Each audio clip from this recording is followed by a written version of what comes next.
Salut, je m'appelle Kylie et quand j'avais 15 ans, ma vie s'est totalement transformée. J'étais une enfant très heureuse. J'aimais le patin à roulettes et tout ce qui avait trait à la mode. C'était mon souhait le plus profond de devenir un jour une créatrice de mode. J'ai acheté des tonnes de magazines et découpé des vêtements de créateurs pour les coller partout dans ma chambre. Avant de poursuivre mon histoire, n'oubliez pas d'appuyer sur le bouton j'aime et de vous abonner à la chaîne. Appuyez également sur la cloche de notification si vous ne voulez pas manquer d'autres histoires passionnantes. J'ai dû coller des photos de vêtements sur les murs parce que je n'aurais jamais pu me les payer. Je vivais seule avec ma mère et nous n'avions pas beaucoup d'argent. Elle était infirmière et mon père nous a quittés quand j'avais environ 5 ans. Je ne l'avais pas revu depuis et il ne prend pas du tout de nouvelles de moi. Aux dernières nouvelles, il a déménagé en Espagne avec sa nouvelle femme. Mais ça ne me dérangeait pas trop parce que j'avais une très bonne relation avec ma mère. Elle était amusante et jamais autoritaire ou ennuyeuse. Elle me laissait faire ce que je voulais la plupart du temps. Mais l'argent était rare. Je ne savais même pas comment nous allions payer l'université. Mais je gardais espoir que les choses s'arrangeraient quand même. Je suis allée dans un bon lycée, mais je n'avais pas vraiment d'amis là-bas. Mes amis faisaient tous partie de mon club de roller et tous les jours après l'école, nous allions au skatepark.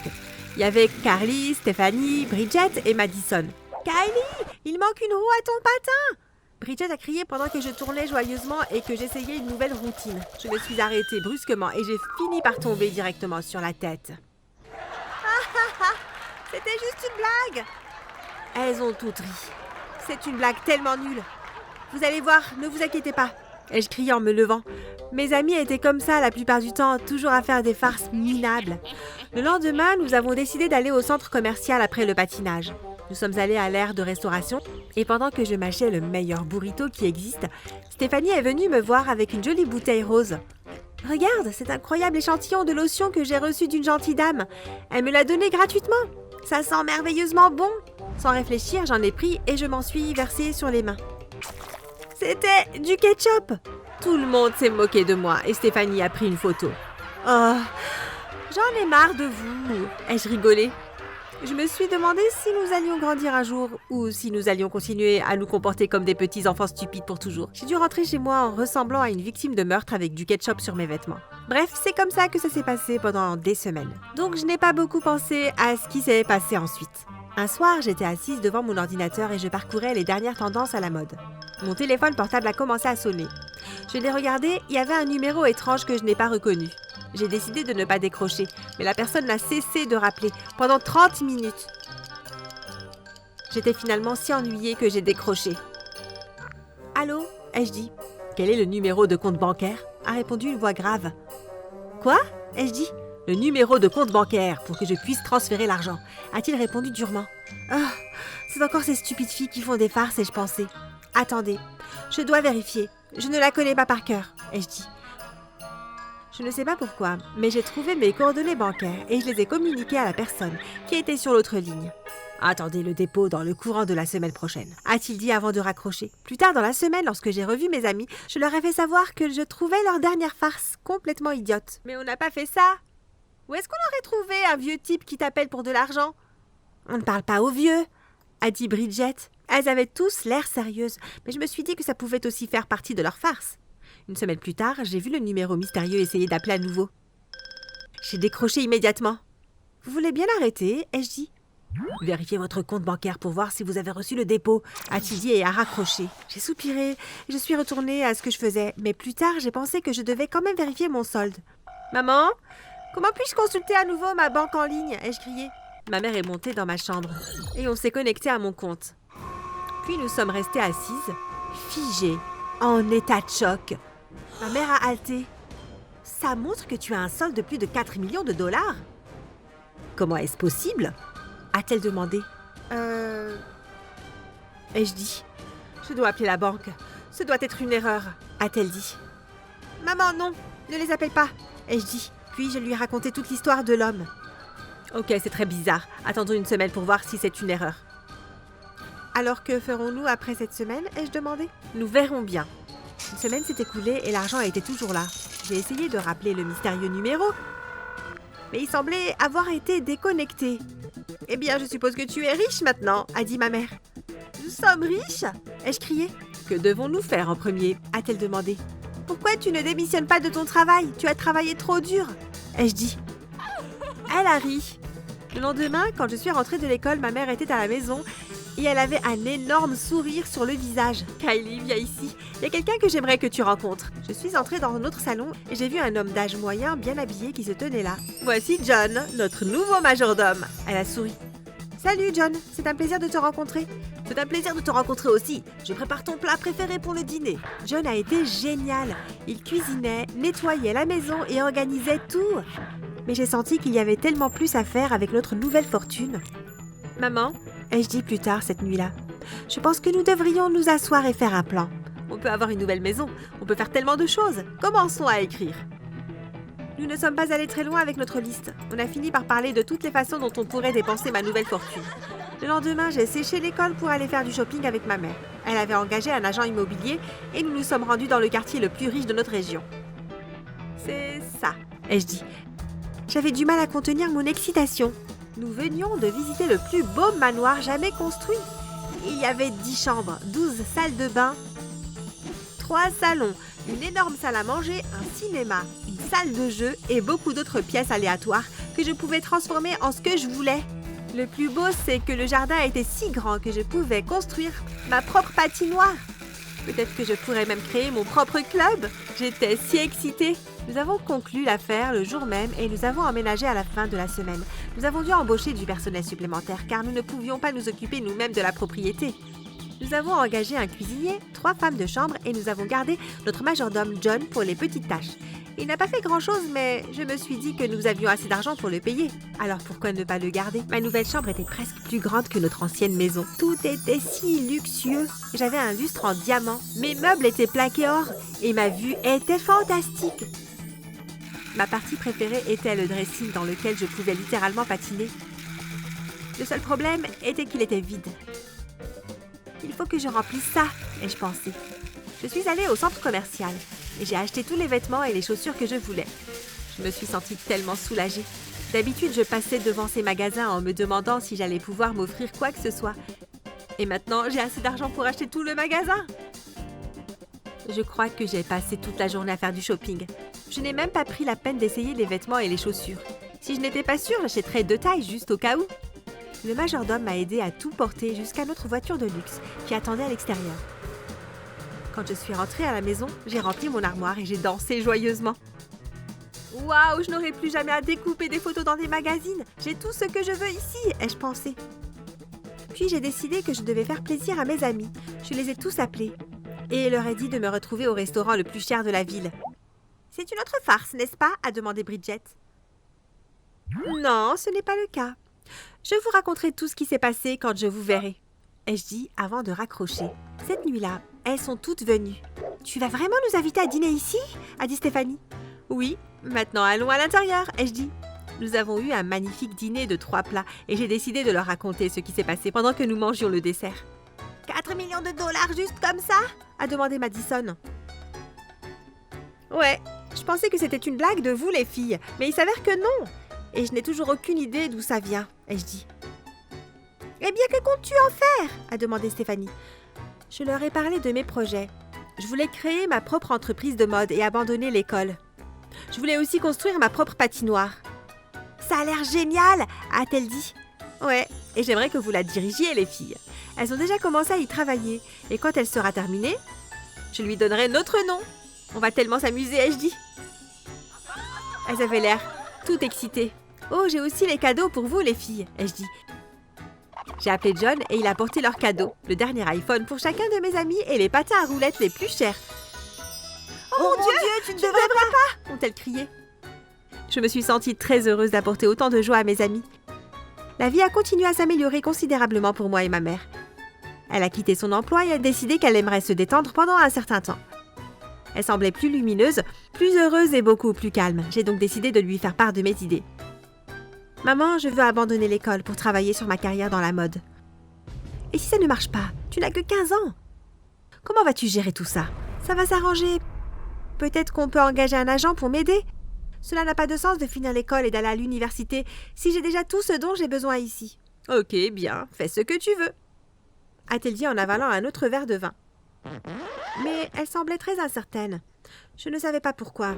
Je veux aussi que mes amis aident à gérer la patinoire que nous construisons dans le jardin. Très bien, chérie. C'est ton argent de toute façon.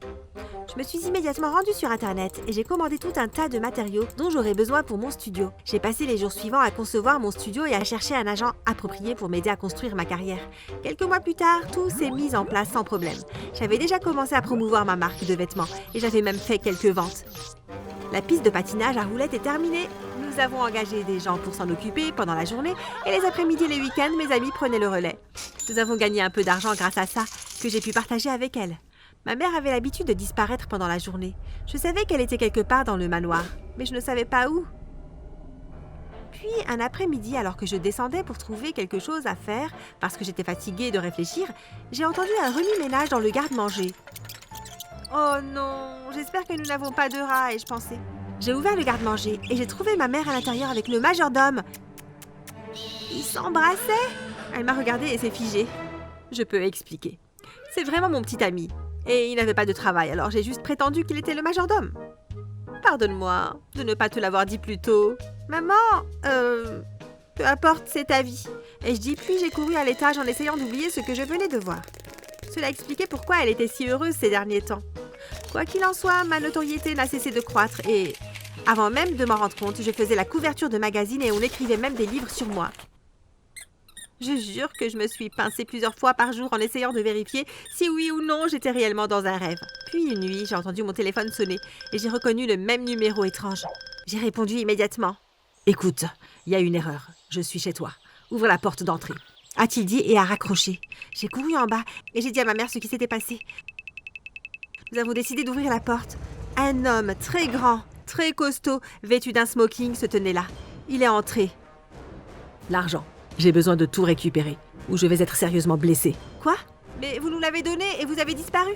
Comment pouvez-vous nous demander de le rendre maintenant ?» a dit ma mère choquée. Je ne peux pas tout vous dire, mais je travaille pour de très mauvaises personnes. Ils ne gagnent pas leur argent en faisant quelque chose de bien ou d'honnête. Mon patron m'a demandé de transférer de l'argent, et il m'a donné un numéro de compte bancaire, mais il s'avère que j'ai mal lu un numéro.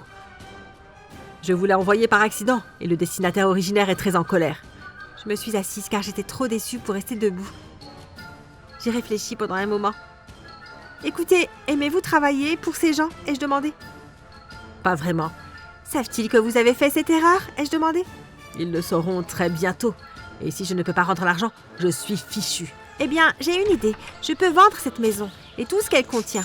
On prend chacun un tiers de l'argent, on quitte le pays, on change d'identité et on recommence. J'ai toujours voulu aller en Suisse de toute façon. Ça ne semble pas être une mauvaise idée. » Ma mère a eu besoin d'être persuadée, mais elle a fini par changer d'avis. On a tout vendu. Et un jour, on a disparu dans la nature. Moi, ma mère et mon nouveau beau-père John. Je suis triste de ne pas avoir pu expliquer ce qui s'est passé à mes amis. Et de ne pas leur avoir dit au revoir, mais j'espère qu'un jour je pourrai me rattraper. Nous vivons dans une grande et confortable maison dans les Alpes maintenant. Je ne peux pas vous dire mon nouveau nom parce que j'essaie de ne pas être découverte. Je suis retournée à l'école et j'essaie de faire semblant d'être une adolescente ordinaire. Mais j'espère que je pourrai relancer mon entreprise de mode quand je partirai. Je me suis approchée de l'ouverture de la grotte et j'ai jeté un coup d'œil prudent.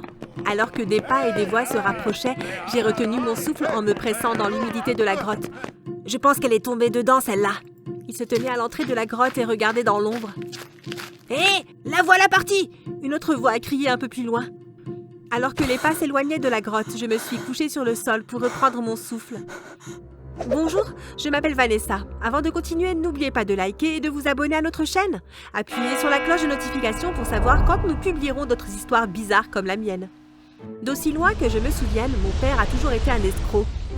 De la vente de faux bijoux, de voitures d'autrui et même des produits périmés. Une fois, il a même vendu une maison et un terrain qui n'étaient même pas à lui. Son patron est parti pour quelques semaines et à notre retour, une autre famille vivait dans sa maison. À ce moment-là, papa et moi avions de nouvelles identités et vivions dans un autre pays. Je n'ai jamais connu ma mère et il était la seule famille que je connaissais. Je suis restée avec lui jusqu'à mes 20 ans. Après avoir décroché un contrat de disque et être devenue une chanteuse célèbre, j'ai quitté la maison de papa. même si je suis restée dans le même pays. De temps en temps, j'envoyais de l'argent à papa en espérant qu'il s'abstiendrait d'escroquer les autres, mais je suppose qu'on ne peut pas apprendre de nouveaux tours à un vieux singe. Pour mon 21e anniversaire, papa voulait m'emmener dîner. J'ai reprogrammé tous mes plans pour ce jour-là et j'ai décidé d'accepter l'offre de papa. Je dois admettre que papa m'avait impressionné. Il est arrivé en limousine et portait un costume et une cravate. Le restaurant était élégant et le service exceptionnel. Il a même fait appel à un photographe professionnel pour prendre nos photos de cette soirée. Après le dîner, papa m'a regardé. « Qu'est-ce que tu veux faire? La soirée est à toi. » Eh bien, j'ai toujours voulu aller à Coney Island. C'est Coney, on arrive! Quand nous sommes arrivés à Coney Island, on nous a regardés bizarrement à cause de notre code vestimentaire. Mais papa et moi, on s'en fichait. Nous avons fait tous les manèges cette nuit-là et mangé dans tous les stands de nourriture. C'était l'une des meilleures nuits de ma vie. Quand papa m'a déposée à la maison, je l'ai regardé. « Tu veux entrer un peu ?» Je dois me lever tôt demain matin. Je travaille sur une nouvelle entreprise commerciale. Il m'a tiré près de lui. « Joyeux anniversaire, Angel !»« Merci pour cette super soirée, papa. » De rien, ma puce. Je me suis éloignée, j'ai marché jusqu'à ma porte et j'ai salué papa une dernière fois avant d'entrer dans la maison. Environ 3 mois plus tard, j'ai commencé à recevoir des appels et des mails menaçants. Un soir après un spectacle, un homme s'est approché de moi et a exigé que je sorte avec la personne qui l'avait payé. Mes gardes du corps se sont rapidement débarrassés de lui et je suis restée confuse. Juste une seconde, puis j'ai mis 2 et 2 ensemble. Le lendemain, j'ai rendu visite à papa. Il vivait dans une vallée fortement boisée de chaque côté avec des grottes qui ornaient le flanc de la montagne. Papa choisissait toujours un endroit où il pouvait facilement disparaître si nécessaire. J'ai martelé la porte. « Papa, ouvre maintenant !» Papa a ouvert légèrement la porte. Je l'ai poussé et j'ai fait irruption à l'intérieur. Papa a trébuché en arrière. « Vanessa, chérie, que fais-tu ici ?» « Ne m'appelle pas chérie, papa. Qu'est-ce que tu as fait ?» J'ai foncé dans le bureau de papa et j'ai commencé à fouiller dans ses dossiers sur la table. J'y ai trouvé une coupure de journal de l'annonce qu'il avait postée et des photos de moi datant de mon anniversaire. L'annonce disait « La célèbre chanteuse Vanessa Lee cherche un mari. Une fois que vous aurez réussi, vous recevrez une allocation mensuelle de 100 000 $. Vous devez payer pour réserver un rendez-vous. Il s'agit de s'assurer que vous êtes sérieux et que vous ne voulez pas seulement sortir avec Madame Lee, mais devenir son mari. Coût du rendez-vous, 1 000 $. Qu'est-ce que c'est ? Je lui ai jeté le papier au visage avec colère. C'est l'entreprise dans laquelle tu avais hâte de retourner après m'avoir déposé le jour de mon anniversaire ? Soudain, les lumières se sont éteintes, suivies d'un bruit de verre brisé. « Suis-moi !» a chuchoté papa. J'ai suivi papa à l'extérieur et dans un chemin de terre à travers les arbres. Nous nous sommes précipités à travers les arbres. L'odeur de la brise marine a rempli mes narines et nous sommes bientôt arrivés dans une baie. « Le yacht est là-bas, allons-y !» Papa a attrapé ma main. 3 fortes explosions ont retenti dans l'air. Ma poitrine s'est resserrée et mon rythme cardiaque s'est accéléré. Quand nous sommes arrivés sur le yacht, papa m'a dit de rester à terre jusqu'à ce qu'il dise que c'était bon. Quelques secondes plus tard, j'ai entendu le moteur s'activer et nous avons commencé à avancer. Je tremblais encore lorsque papa a tendu la main pour m'aider à me relever 5 minutes plus tard. Désolée que tu sois mêlée à tout ça, petite. Tu l'es vraiment ? Je me suis éloignée de papa et il ne m'a pas parlé jusqu'à ce que nous arrivions à destination. Nous nous sommes arrêtés près d'une baie avec des arbres suspendus. Nous avons sauté et tiré le yacht dans les branches avant de sortir de l'eau à gué. J'ai suivi papa jusqu'à ce que nous arrivions à des marches raides remplies de mousse et couvertes de vignes. Au sommet se trouvait une ancienne structure en pierre recouverte de vignes qui semblait sortir d'un film d'horreur. « Tu es sûr que cette chose n'est pas maudite ?» j'ai demandé en suivant de près papa. Papa a rigolé. « Allez, on y est presque !» Au moment où nous sommes arrivés en haut des escaliers, nous respirions tous les deux lourdement. Au moment où papa s'apprêtait à déverrouiller les immenses portes avec un médaillon qu'il a retiré de son cou, un hélicoptère est apparu et des hommes descendus de cordes tenaient de gros fusils. « Cours !» Papa a crié. Nous avons contourné la structure en pierre et traversé les arbres. Après quelques minutes, les seuls sons que j'entendais étaient ma respiration irrégulière et les branches et les feuilles qui craquaient sous mes pieds. À travers les arbres, j'ai vu l'ouverture d'une grotte. Je me suis précipitée vers elle. Quelques secondes après être entrée dans la grotte, j'ai entendu quelque chose. Je me suis approchée de l'ouverture de la grotte et j'ai jeté un coup d'œil prudent. Alors que des pas et des voix se rapprochaient, j'ai retenu mon souffle en me pressant dans l'humidité de la grotte. Je pense qu'elle est tombée dedans, celle-là. Il se tenait à l'entrée de la grotte et regardait dans l'ombre. « Hé, le voilà parti !» Une autre voix a crié un peu plus loin. Alors que les pas s'éloignaient de la grotte, je me suis couchée sur le sol pour reprendre mon souffle. À travers le chaos dehors, j'ai entendu la voix de mon père. Je me suis glissée hors de la grotte et aussi près des hommes que j'osais l'être sans être vue. Le patron a dit de l'emmener au camp jusqu'à demain. Je les ai regardés traîner mon père dans le fourré des arbres. Je me suis retirée dans la grotte et j'ai attendu la tombée de la nuit pour agir. Je me suis déplacée furtivement entre les arbres et me suis cachée derrière les buissons les plus proches du camp. Il y avait une tente au milieu du camp. Je n'ai pas vu mon père dehors, alors j'ai pensé qu'il était retenu captif à l'intérieur de la tente. J'ai patiemment attendu que tous les hommes soient endormis avant de me faufiler sournoisement entre eux. Quand je suis entrée dans la tente, j'ai vu mon père attaché à un poteau. Un de ses yeux était gonflé et fermé. J'ai couru vers lui et me suis agenouillée devant lui. « Ne t'inquiète pas, papa, je vais te sortir de là. » ai-je murmuré alors que mes doigts tentaient maladroitement de desserrer ses cordes. « Tu es sûre de ça ?» Une voix féminine a demandé derrière moi. Mon cœur s'est effondré lorsque 2 hommes et une femme se sont mis à me regarder. J'ai regardé papa en m'excusant. « Attachez-la, les gars. Je suppose qu'ils nageront tous les deux avec les poissons demain. » Papa et moi avons partagé un regard inquiet. J'ai été attachée à mon père et nous sommes restés là jusqu'au matin. J'ai ouvert les yeux lentement. Mon corps me faisait mal alors que j'essayais de me rappeler où j'étais.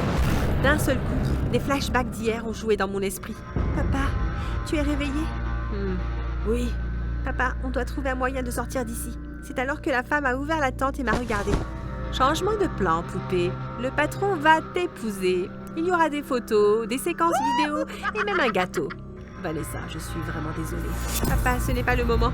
Il faut trouver un moyen de sortir. » Papa et moi avons tous les deux lutté contre nos cordes, mais en vain. Je ne sais pas combien de temps il s'est écoulé avant que la femme entre avec 2 hommes. Ils ont coupé nos cordes et nous ont tirés sur nos pieds. Je peux au moins dire quelque chose à ma fille. Papa m'a regardé, des larmes coulant sur son visage. « Bien, » dit la femme, « mais faites vite. » Je suis vraiment désolée que cela soit arrivé. Je n'ai jamais été un bon père. Il m'a pris les mains. « Pourrais-tu pardonner à un vieil homme stupide ?» Je l'ai regardé. Il a légèrement hoché la tête. « Bien sûr, je te pardonne. » Je n'étais pas préparée à ce qui s'est passé ensuite. Papa a attrapé sa poitrine et s'est mis à genoux. « Papa, papa !» J'ai pleuré. Les 2 hommes m'ont repoussé et la femme a crié « Mettez-le debout !» J'ai utilisé la distraction pour me faufiler hors de la tente. Je me suis précipitée vers la structure en pierre que papa et moi étions censés utiliser comme cachette. J'ai ouvert ma main. « Merci, papa. » Il contenait le médaillon de papa, la clé pour ouvrir la porte de la structure. J'ai entendu des voix fortes et en colère derrière moi, mais je les ai ignorées. Je devais aller à la cachette, où je serais morte. J'ai franchi les marches, 2 par 2, et la première explosion a retenti juste au moment où j'ai ouvert la porte. J'ai rapidement refermé la porte derrière moi et les verrouillé. La structure a été construite comme une forteresse. Une entrée, une sortie. Elle était équipée de caméras de sécurité, d'un générateur et de suffisamment de nourriture pour alimenter une armée. C'était confortable et il y avait toutes les commodités et le confort d'un petit chalet. J'ai même trouvé une caisse en bois avec des armes et des munitions. Je pensais constamment à mon père et je me demandais ce qu'il ferait dans une telle situation. 2 semaines ont passé et j'espérais que les hommes avaient abandonné, mais j'avais tort. Chaque nuit, alors que je regardais la caméra, les hommes cherchaient un moyen de pénétrer dans la structure en pierre, mais ils n'y arrivaient pas. Je devais faire un choix. Je pouvais rester piégée dans la structure de pierre ou je pouvais me rendre. Un matin, je me suis tenue devant la porte avec le médaillon et j'ai murmuré « Désolé, papa » en ouvrant la porte. Dès que je suis sortie, j'ai fermé la porte et détruit le médaillon sous mes pieds. Il n'a pas fallu longtemps avant qu'on m'attrape, mais cette fois, on ne m'a pas attachée dans une tente, on m'a emmenée dans une petite cabane en bois. La femme est entrée avec une longue robe blanche. « C'est bon de te voir, ton mariage aura lieu aujourd'hui. » « Mais ça, où est mon père ?» j'ai demandé d'une voix cassée. La femme est sortie de la hutte sans un mot de plus. Je me suis habillée et j'ai attendu. « Pourquoi être si morose? Aujourd'hui, c'est le jour de ton mariage. » La femme s'est exclamée en ouvrant les volets de la tente. Elle était vêtue d'une longue robe rouge. « Allons-y !» J'ai suivi la femme jusqu'à une hutte plus grande et élégamment décorée. À l'intérieur se trouvaient quelques hommes en costume qui discutaient et buvaient. Il y avait un vidéaste, un photographe et sur un côté un gâteau de mariage à 3 étages. « Ah, la voilà ma belle mariée !» m'a salué un homme d'un certain âge, aux cheveux clairsemés et aux dents jaunes et tordues. J'ai fait la grimace, mais je l'ai laissé prendre ma main.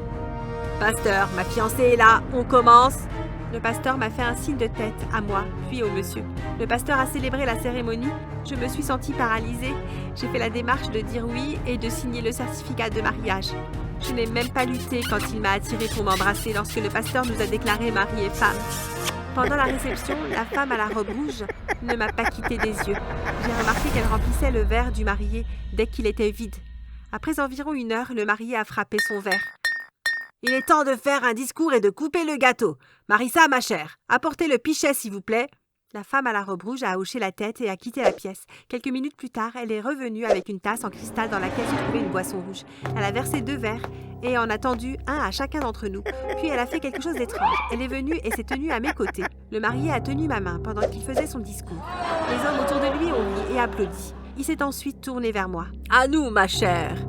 Je l'ai regardé porter son verre à ses lèvres et avaler le breuvage. Alors que je m'apprêtais à faire de même, Marissa a retenu ma main avec le verre et s'est mise à applaudir et à huer avec les autres. Soudain, le marié s'est saisi de sa poitrine et est tombé au sol. Les hommes et Marissa l'ont regardé avec dégoût. Certains des hommes lui ont même craché dessus. Dès que l'homme a cessé de trembler, les hommes l'ont emballé. Que diable vient-il de se passer? J'ai regardé Marissa avec de grands yeux. « Salut !» Je me suis retournée et j'ai crié. « Papa !» J'ai couru, j'ai jeté mes bras autour de lui et j'ai crié « Mais je ne comprends pas !» Papa a expliqué que lui et Marissa sortaient ensemble depuis plus d'1 an. Ils voulaient tous deux sortir de ça et se ranger. Mais le père de Marissa, le vieil homme qui m'a épousée, voulait qu'elle reprenne ses activités criminelles. Elle et papa ont créé tout ce stratagème pour se débarrasser silencieusement de lui, loin des médias. Alors, tout ça, c'était un piège. J'ai regardé papa et Marissa. Ils ont tous deux acquiescé. Et vous jurez tous les deux de rester réglo à partir de maintenant? Ils ont tous deux acquiescé. Je suppose que c'est un piège qui a fonctionné à la fin. Papa et Marissa se sont mariés ce jour-là. Et depuis le décès de mon mari, j'ai hérité d'une somme importante d'argent et de succession que j'ai partagée entre papa et Marissa. De temps en temps, papa, Marissa et moi allons visiter cette petite île. Cette expérience était folle, mais elle a aussi créé un lien plus fort entre papa et moi. Vous ne croyez pas? Je me souviens de la première fois où je l'ai vu comme si c'était hier. C'était un samedi après-midi et je patinais à notre patinoire local, comme je le faisais tous les samedis. Le patinage sur glace était ma passion. Je patinais depuis l'âge de 5 ans et j'adorais ça. Alors que je me déplaçais en effectuant des figures comme un pro, j'ai soudainement remarqué une fille qui marchait sur la glace. Je me suis arrêté sur le côté et je l'ai regardée glisser sur la glace. Je n'ai jamais vu de fille aussi belle de toute ma vie. Dire qu'elle m'a coupé le souffle était un euphémisme. J'ai su à cet instant qu'elle était faite pour moi. C'était le coup de foudre. Vous trouvez ça un peu surprenant? Eh bien, ce n'est rien comparé à ce que vous verrez à la fin de cette vidéo. Alors qu'elle arrivait vers le bord et se dirigeait dans ma direction, je lui ai fait un grand sourire. « Super, tu patines vraiment bien, merci ». J'espérais qu'elle s'arrêterait pour discuter avec moi, mais au lieu de ça, elle a simplement patiné dans la direction opposée. J'ai essayé d'attirer son attention pour le reste de la session, mais elle m'ignorait. Soit, elle jouait la difficile. Je n'arrivais pas à savoir ce que c'était. Quand on nous a dit qu'il était temps de quitter la patinoire, je le suivis à l'extérieur. « Salut, est-ce que tu voudrais prendre un chocolat chaud ou autre chose ?»« Oh, désolé.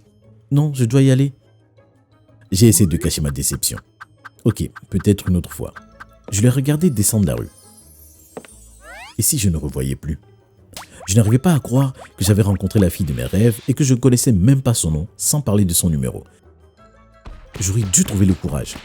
Tout ce que je pouvais espérer était de la revoir à la patinoire le week-end suivant. Mais malheureusement, elle n'était pas là. Je me sentais si misérable que j'en étais malade. Pour la première fois depuis des années, je n'ai pas apprécié ma journée à patiner. Alors que je rentrais chez moi, j'ai commencé à réfléchir à un plan. D'une manière ou d'une autre, je devais trouver qui était cette mystérieuse fille. J'avais justement un sentiment étrange à l'intérieur qu'on était fait l'un pour l'autre. Appelez ça un 6e sens ou quelque chose du genre, je n'en sais rien. Mais j'étais déterminé à ne pas laisser cette chance m'échapper. Alors dès que je suis rentré chez moi, j'ai commencé à appeler tous mes amis en essayant de savoir qui elle était. Après n'avoir rien trouvé, j'ai finalement décidé d'appeler mon ami Neil. « Salut Chris, comment ça va? Qu'est-ce que je peux faire pour toi ?» J'ai parlé de la fille que j'avais vue à Neil, à quoi elle ressemblait et qu'elle patinait super bien. « Oui, je la connais, elle s'appelle Maddy, c'est une amie de ma cousine. »« Vraiment?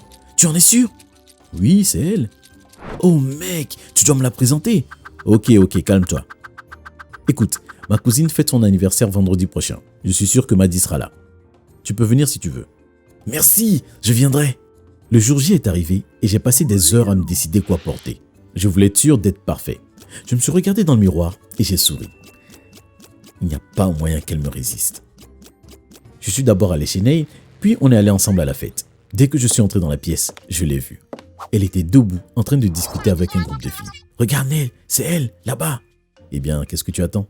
Souhaite-moi bonne chance. » Je me suis dirigé vers le groupe de filles et je me suis présenté. « Salut, je m'appelle Chris. Dis, je ne t'aurais pas vu à la patinoire la semaine dernière? »« Oh oui, sûrement. »« Tu patines super bien. Merci. On devrait aller faire du patinage ensemble un jour. » Oh, je ne sais pas. Tu devrais, ça serait amusant. Oui, eh bien, je vais y réfléchir. En tout cas, on va apprendre à boire. À plus tard. Je débordais presque de bonheur quand je suis allé retrouver Neil. Elle a dit qu'elle va y réfléchir. Ça s'annonce bien, hein? J'imagine.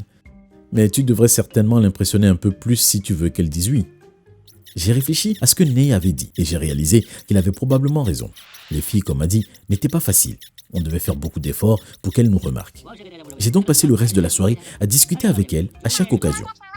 Au début, elle agissait un peu froidement. Mais à la fin de la soirée, elle riait de mes blagues stupides et semblait apprécier ma compagnie. Alors, qu'est-ce que tu en penses? Est-ce qu'on va faire du patinage samedi prochain? Je ne sais pas, je ferais mieux de vérifier mon journal. Allez, c'est bien que ça sera amusant. Tu aimes patiner, n'est-ce pas? D'accord, j'imagine qu'on peut patiner ensemble. J'avais envie de sauter de joie et de hurler à tout le monde que Maddy avait accepté de sortir avec moi. Mais au lieu de ça, j'ai gardé mon excitation à l'intérieur et je l'ai joué cool. Super, on se voit à 14h. D'accord. J'étais impatient d'être le samedi suivant. Le reste de la semaine semblait passer lentement, mais finalement, le jour J est arrivé et j'ai pris mes patins avant d'aller à la patinoire. Quand je suis arrivé, elle n'était pas là. J'ai commencé à patiner sur la glace. Et si elle ne venait pas? Mais c'est alors que je l'ai vue s'avancer sur la glace. Elle m'a souri et m'a fait un signe de la main. Oui, elle est là. Elle est venue sur la glace et a patiné dans ma direction. Salut Chris. Salut Maddy, viens patiner. J'ai pris la main de Maddy et on a commencé à patiner ensemble sur la glace. Maintenant, vous pourriez penser que c'est ringard, mais c'était vraiment comme si on était faits l'un pour l'autre. On avait patiné sans faire d'erreur. Tu sais, on est vraiment bien ensemble. On devrait participer à des compétitions. Je sais, on a l'air de bien s'entendre. Alors, on devrait essayer? Maddy a réfléchi un moment avant de répondre. Pourquoi pas? Qu'est-ce qu'on a à perdre? C'est décidé alors. Mais je ne voulais pas que Maddy soit une simple partenaire pour patiner. Je voulais qu'elle soit ma petite amie. Je savais que si je ne faisais pas attention, je pourrais rapidement finir dans la case amie. Est-ce que tu aimerais voir un film demain? Bien sûr, ça a l'air super. D'accord, super. Peut-être qu'on pourra prendre une pizza ou autre chose après. Oui, bonne idée. Et c'est comme ça que tout a commencé. Peu de temps après, je voyais Maddy presque tous les jours. J'étais fou amoureux d'elle. Et j'étais à peu près sûr qu'elle ressentait la même chose pour moi. Tous nos amis disaient qu'on allait bien ensemble. J'étais si content. J'avais la fille de mes rêves. Elle était tout ce que je n'avais jamais espéré. C'est quelques semaines après qu'on a commencé à sortir ensemble plus sérieusement que j'ai soulevé le sujet de notre compétition ensemble. Alors, sérieusement, qu'est-ce que tu en penses? On est bons ensemble? Je suis sûr qu'on fera bien dans les compétitions. Oui, je pense que c'est une bonne idée. Et comme ça, on peut passer tout notre temps ensemble. Quand on ne fera pas de compétition, on s'entraînera ensemble sur la glace. C'est bon pour moi? Et donc, à partir de ce moment-là, on a commencé à participer à toutes les compétitions qu'on pouvait. Et vous ne le croirez jamais, mais on a tout gagné. On a commencé par des compétitions locales, mais finalement, on a commencé à faire des compétitions nationales. C'était incroyable. On était très forts ensemble. Je pensais que rien de mauvais ne pouvait arriver. Mais malheureusement, c'est arrivé. C'était quelques jours avant le plus grand tournoi de patinage au monde que j'ai commencé à me sentir mal. Je n'arrive pas à y croire, je me sens très mal, je ne peux pas concourir comme ça. Ne t'inquiète pas, j'ai quelque chose qui pourrait t'aider. Qu'est-ce que c'est? Voilà, prends cette pilule, tu vas te sentir mieux. J'ai alors pris la pilule et bizarrement, j'ai commencé à me sentir mieux. Tu avais raison, je pense que je peux faire la compétition maintenant. On a donc participé à la compétition et même si je ne me sentais pas toujours à 100%, j'ai réussi à bien faire. J'admets que ce n'était pas ma meilleure performance, mais miraculeusement, les autres concurrents ont fait bien moins que moi. Donc moi et Maddy avons quand même gagné. On a réussi à gagner beaucoup d'argent en participant à toutes ces compétitions et j'aurais dû être heureux. Mais quelque chose se tramait dans ma tête. Je n'avais pas très bien réussi à l'école et j'avais un gros examen à venir qui m'inquiétait beaucoup. Maddy, je ne sais pas comment je vais passer le test. Je n'ai pas eu le temps de réviser. Je sais que je vais le rater. Tu t'inquiètes trop. Je suis sûr que tu vas y arriver. Ne pense pas trop. J'imagine que tu as raison. Mais la veille du test, j'ai commencé à être vraiment stressé. C'est alors que j'ai vu la boîte de pilules sur ma table de chevet. Et si une pilule de Maddy pouvait m'aider? Ça m'a fait sentir mieux la dernière fois. Peut-être que ça va m'aider cette fois aussi. J'ai décidé de prendre une pilule. Le lendemain, j'ai passé le test. Je n'arrivais pas à y croire quand le prof a donné les résultats de la classe. Félicitations à Chris qui a eu la note la plus élevée de la classe. 100% des bonnes réponses. J'ai regardé le prof avec étonnement. Comment j'ai fait ça? Est-ce que c'est grâce à la pilule? Alors, après ça, j'ai commencé à prendre les pilules à chaque compétition et à chaque test. À chaque fois, ça m'aidait. Je n'arrivais pas à y croire. Cette pilule me rendait invincible. J'ai commencé à trop compter sur les pilules jusqu'à ce que j'en sois arrivé au stade où je pensais pouvoir faire n'importe quoi si j'en avais pris une. C'est à ce moment-là que j'ai vu une compétition dans notre journal local. Il demandait aux gens de concourir pour faire des obstacles difficiles et le gagnant recevrait $1 million. M'a dit, je vais y participer. Mais quelle cascade tu peux faire? Je ne sais pas, mais je vais réfléchir à un truc. Peut-être que je pourrais traverser un anneau de feu en moto ou quelque chose du genre. Mais c'est fou, tu ne peux pas faire ça. Je peux si je prends une pilule. Madi m'a regardé l'air perdu. De quoi tu parles? Quelle pilule? Est-ce que tu te souviens de la pilule que tu m'as donnée quand je me sentais mal avant notre compétition? Oui. Eh bien, j'ai gardé la boîte et je prends des pilules avant chaque compétition et chaque test. Elles me rendent invincible. Je peux faire n'importe quoi et je réussis tout le temps. Mais Chris, ce n'est pas vrai. Bien sûr que c'est vrai. Comment peux-tu expliquer que j'ai réussi? J'étais si malade avant notre compétition et on a quand même réussi à gagner. Oh Chris, je dois te dire quelque chose. Qu'est-ce que c'est? La pilule que je t'ai donnée n'est qu'un placebo. Il n'y avait rien dedans pour te rendre invincible. Je pensais que si tu étais convaincu que la pilule te rendrait meilleur, tu te sentirais mieux. Alors comment j'ai pu faire aussi bien? Ce n'est pas que tu as bien fait. C'est juste que les autres étaient mauvais. Ce n'est pas possible. Non, c'est vrai. Écoute, je me suis faufilé dans les vestiaires avant la compétition et j'ai frotté les lames de tous les patins concurrents avec du papier de verre. Leurs lames étaient si émoussées qu'ils ne pouvaient pas bien patiner. C'est pour ça qu'on a gagné.